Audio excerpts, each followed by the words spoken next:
Instituto de Oncología de Dr. Miguel Pérez Carreño, cirujano oncólogo egresado de la Universidad de Carabobo, cirujano general de la Universidad Central de Venezuela, Hospital Domingo Luciane, profesor de pre y posgrado en la Universidad de Carabobo y miembro activo de la Sociedad de Oncología, la Sociedad Venezolana de Mastología, la Sociedad Internacional de Ginecología Oncológica.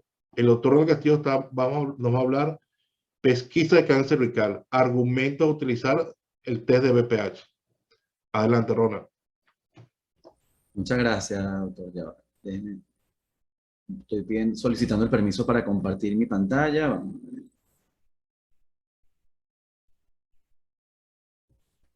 No sé si ya la pueden ver.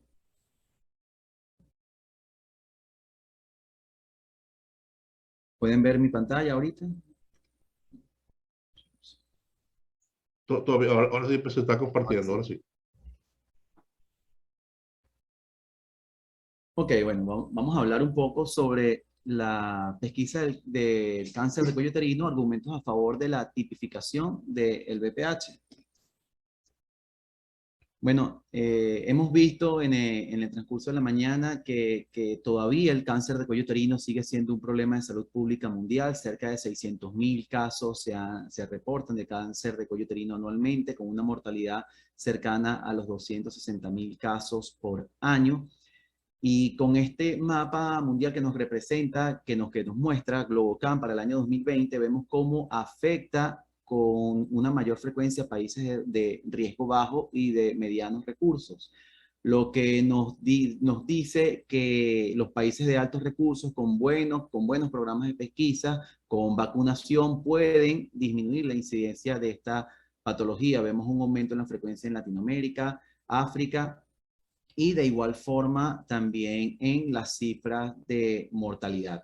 Entonces, hemos visto a lo largo de los años que hay una estrecha relación con el virus del papiloma humano.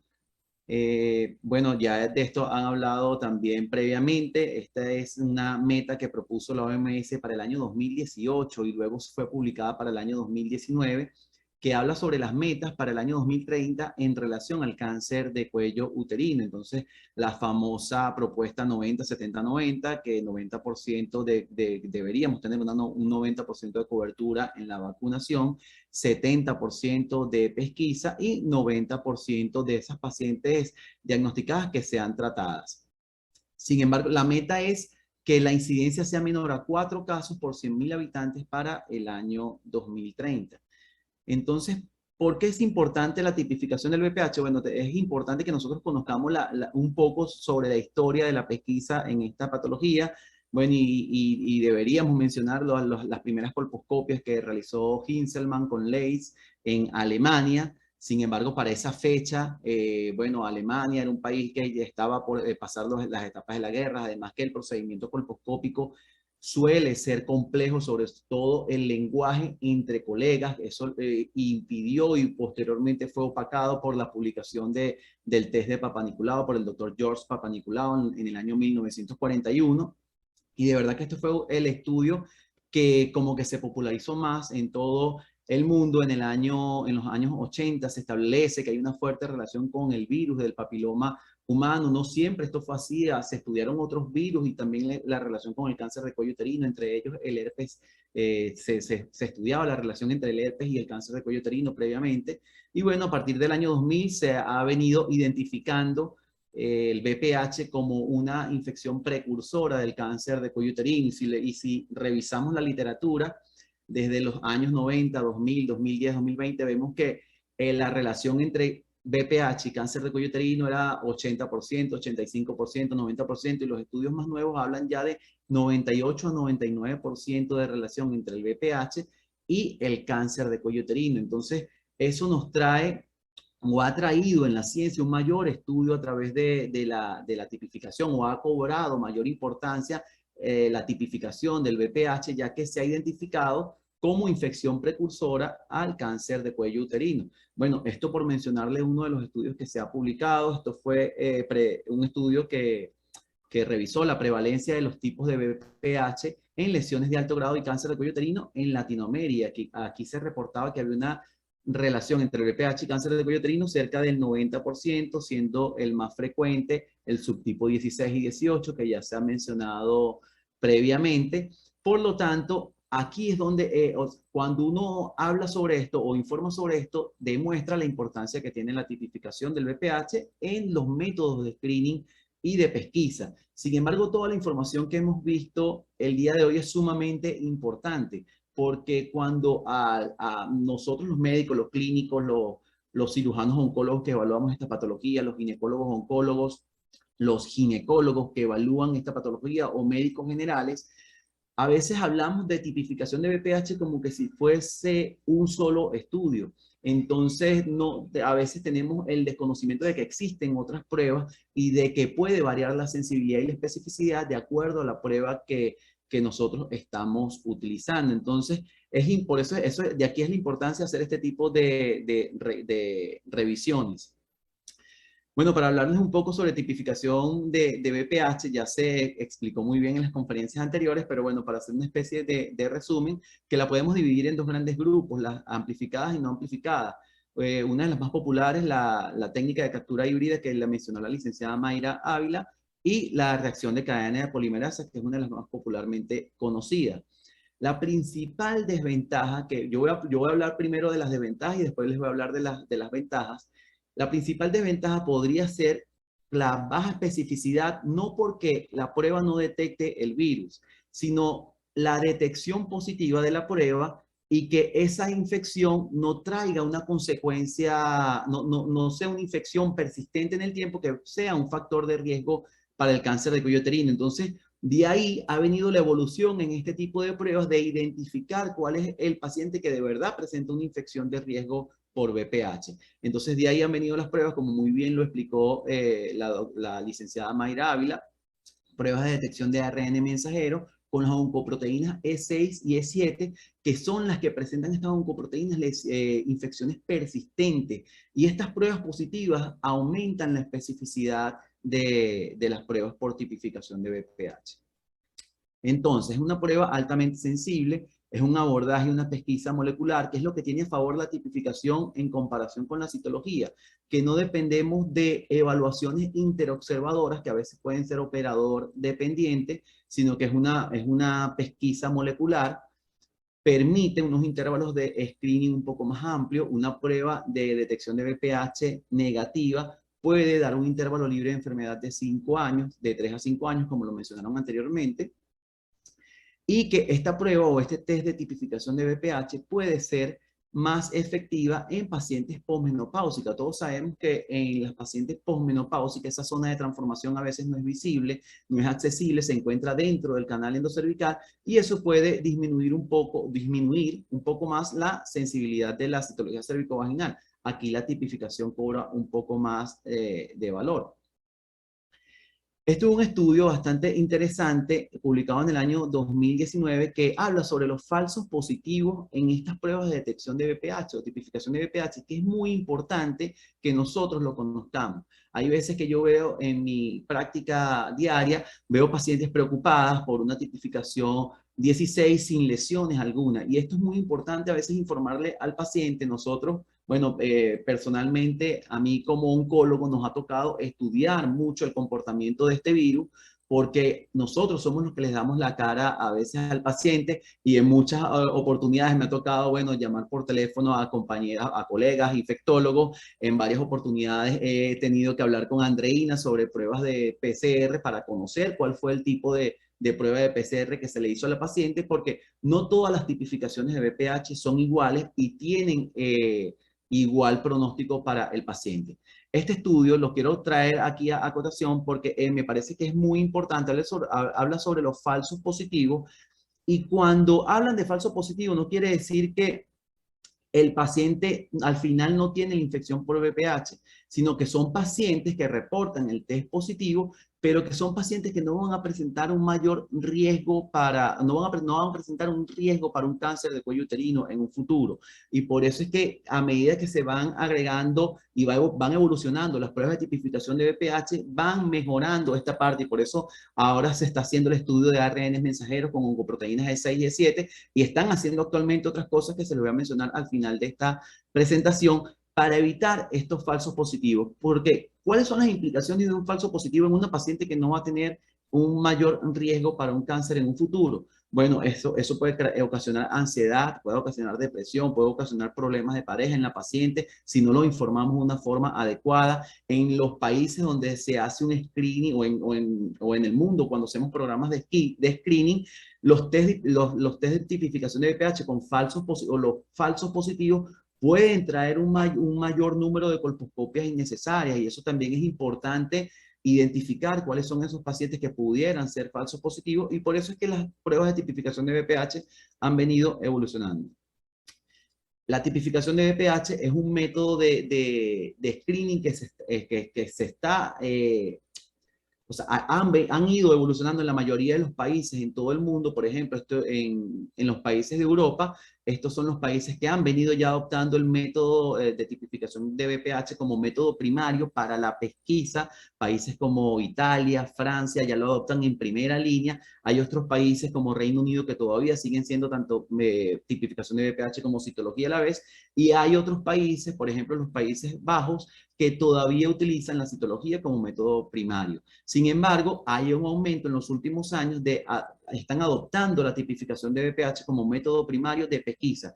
¿Cuál es la explicación? Que bueno, ya en los estudios actuales se ha demostrado que prácticamente no hay cáncer de cuello uterino si no tenemos una infección por VPH previa. Esto es un ejemplo de los algoritmos que se emplean con los test de tipificación de VPH. Esto se ve mucho más sencillo que llevarlo a la práctica. Por eso aquí, por ejemplo, en este algoritmo que es de la Sociedad Europea, ellos, es la guía europea, ellos, por ejemplo, aquí dicen, si el test primario de VPH sale negativo, ok, el paciente vuelve a los 5 años a hacerse el método de screening. Pero si sale positivo, el paciente va a una citología. Pero si la citología sale negativo, dejan como 3 opciones para que el médico clínico individualice cada caso. Si va a repetir el test de VPH, si va a repetir la citología o si va a repetir ambas. Porque lo hemos dicho anteriormente, no podemos nosotros poner un algoritmo muy sencillo y aplicarlo a toda la población. A veces es difícil y a veces hay que individualizar los casos. Este fue otro algoritmo publicado por uno de nuestros colegas de la Sociedad Internacional de Ginecología Oncológica. Esto fue en el año 2019 en el Congreso de Río de Janeiro. Y él hablaba de la experiencia en Brasil en tipificación de VPH. Y bueno, es un algoritmo parecido. Test de VPH positivo, el paciente iba a una citología. Si la citología reportaba ASCUS o algo mayor, el paciente iba a una colposcopia. Pero si la citología era negativa, el paciente se le repetía en un año el método, otra vez la pesquisa. Si la pesquisa en un principio, la tipificación reportaba negativo, se repetía la pesquisa en 5 años. Son algunos de los algoritmos que se utilizan como ejemplo. Por ejemplo, en Norteamérica todavía utilizan como método de pesquisa tanto la citología vaginal como la tipificación. Pero hay estados ya donde están adoptando la tipificación como método primario de pesquisa.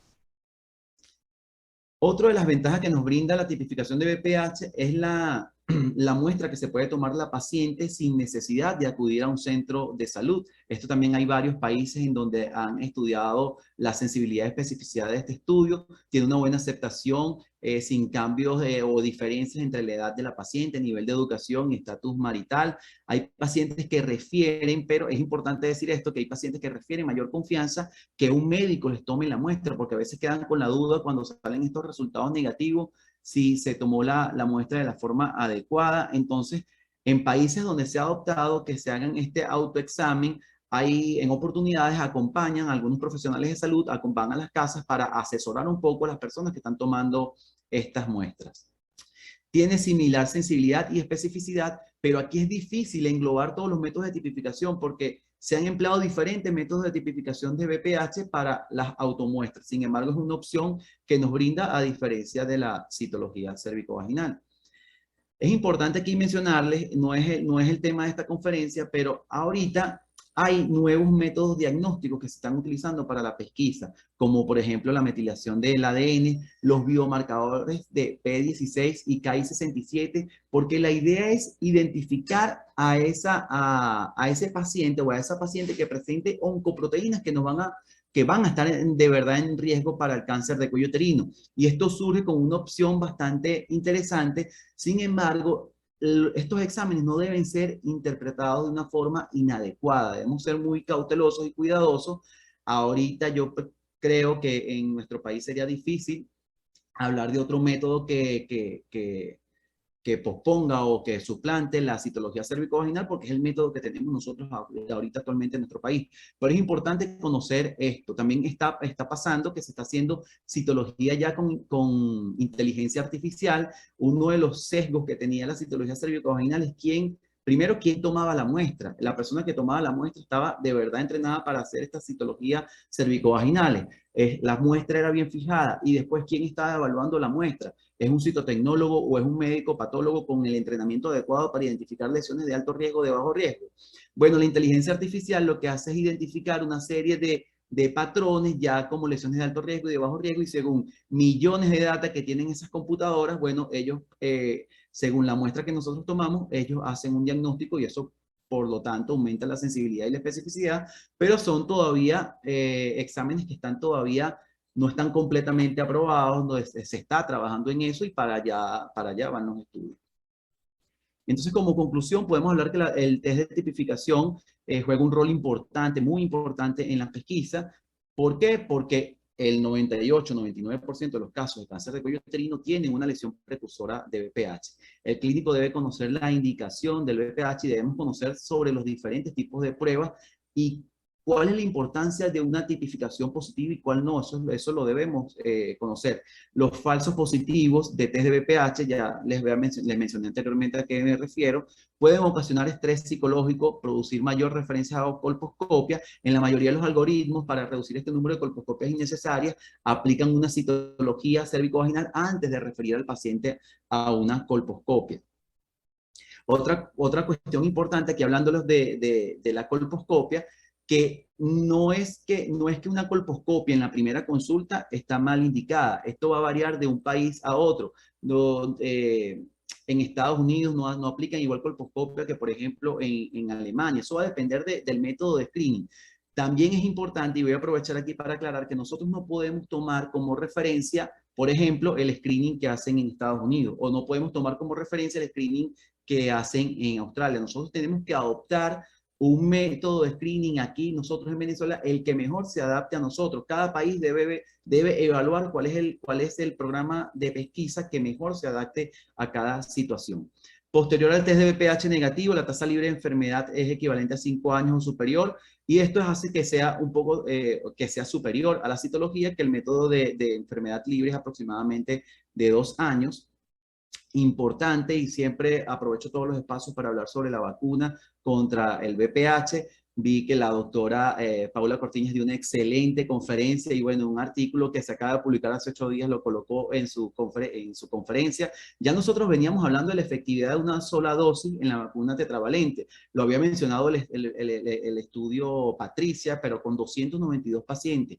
Este último estudio que publicó la revista Lancet hace 8 días, se publicó el 8 de octubre, habla de la efectividad de la vacuna tetravalente con una sola dosis en 4.000 pacientes con un periodo de seguimiento de 10 años, y habla de una seguridad o una efectividad de la vacuna prácticamente igual a los que cumplieron 2 dosis y 3 dosis. Estoy seguro, esto está muy reciente todavía, pero estoy seguro que esto va a ser un estudio que puede ocasionar cambios en un futuro, sobre todo en los países como nosotros en Venezuela, que no hemos todavía aplicado la vacunación a toda la población. No es lo mismo conseguir 5 millones de dosis, una dosis para 5 millones de personas que conseguir 3 dosis para 5 millones de personas. Entonces, esto es una noticia muy buena, sobre todo para los países que no hemos tenido una cobertura de vacunas contra el VPH.